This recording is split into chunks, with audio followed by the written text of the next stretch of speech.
इंसानियत। कॉलेज की आखिरी क्लास खत्म होते ही वह जल्दी से बाहर निकली। सुबह से कुछ खाया नहीं था, इसलिए भूख जोरों से लगी थी। सड़क के उस पार मोहन चाट वाले की दुकान थी, जिसकी खुशबू उसे हमेशा अपनी ओर खींच लेती थी। वह सड़क पार करके चाट के ठेले तक पहुंची और बोली, एक चाट बना दो मोहन काका। मोहन काका मुस्कुराए और चाट बनाने में लग गए। वह ठेले के पास खड़ी होकर अपने फोन में कुछ देखने लगी।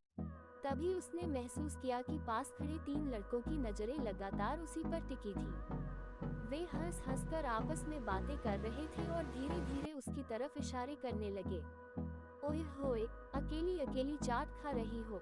हम भी तो हैं। इतनी जल्दी क्या है जाने मन, आराम से खाओ ना। अगर साथ बैठकर खाओगी तो चाट और भी मजेदार लगेगी। उसका दिल जोर जोर से धड़कने लगा, हाथों में पसीना आने लगा। उसने इग्नोर करने की कोशिश की, लेकिन उनके फप्तियां कसने का सिलसिला जारी रहा। अब वह बेचैनी से इधर उधर देखने लगी, जैसे कोई मदद की उम्मीद हो। लेकिन आसपास मौजूद लोग बस तमाशा देख रहे थे। किसी ने कुछ कहने की जहमत तक नहीं उठाई। तभी अचानक एक बाइक सवार वहां आकर रुका। उसने अपना हेलमेट उतारा और सीधे उसकी ओर देखकर मुस्कुराते हुए कहा, अरे पायल, यहाँ अकेली क्या कर रही है? वह चौंक गई। उसका नाम तो पायल नहीं था। वह इस आदमी को जानती भी नहीं थी, लेकिन उसकी आवाज में एक अजीब सा आत्मविश्वास और अपनापन था। वह आगे बोला, ओह, अपने भाई से छुपकर चाट खा रही है? बहुत गलत बात, लेकिन मैं भी ढीठ हूँ। जहाँ मेरी बहन, वहाँ मैं। फिर उसने चाट वाले से कहा, मोहन काका, मेरे लिए भी एक चाट बना दो। लड़की अभी तक स्तब्ध खड़ी थी, पर यह सब देखकर वे तीनों लड़के असहज हो गए। एक दूसरे को देखने लगे, फिर बिना कुछ कहे वहां से खिसक लिए। लड़की ने राहत की गहरी सांस ली। उसकी उंगलियां अब तक ठंडी पड़ चुकी थीं, लेकिन अब वह थोड़ी सहज महसूस करने लगी थी। बाइक सवार ने धीरे से कहा, अब ठीक हो? वह अब भी हैरान थी।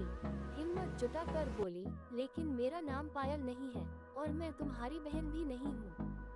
बाइक सवार ने मुस्कुराते हुए अपना हेलमेट पहना, बाइक स्टॉप की और जाते जाते बस इतना कहा, कोई बात नहीं, किसी की तो बहन हो। वह वहीं खड़ी रह गई, आंखें अचानक नम हो गईं। काश दुनिया का हर मर्द ऐसा होता। उसकी चाट अब तक तैयार हो चुकी थी। मोहन काका ने प्लेट उसकी ओर बढ़ाई और गहरी आवाज में बोले, बेटी, मेरी दुकान पर ग्राहक तो बहुत आते हैं, पर इंसान कभी कभी आते हैं। वह चुपचाप चाट लेने लगी, लेकिन अब उसका दिल एक अजनबी के लिए आभार और सम्मान से भर चुका था। बहुत खूबसूरत और संवेदनशील कहानी है। ये सिर्फ एक घटना नहीं, बल्कि एक गहरी सीख है कि इंसानियत और सम्मान किसी भी समाज की बुनियाद होनी चाहिए। अगर हर कोई ऐसा सोचने लगे कि सामने वाली लड़की किसी की बहन, बेटी या माँ है, तो शायद दुनिया ज्यादा सुरक्षित और खूबसूरत बन सकती है।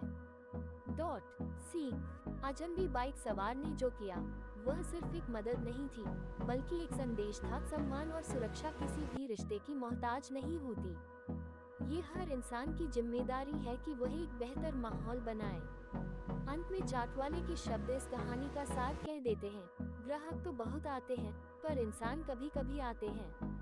कहानी अच्छी लगी तो चैनल को सब्सक्राइब, लाइक और कमेंट्स कर दो।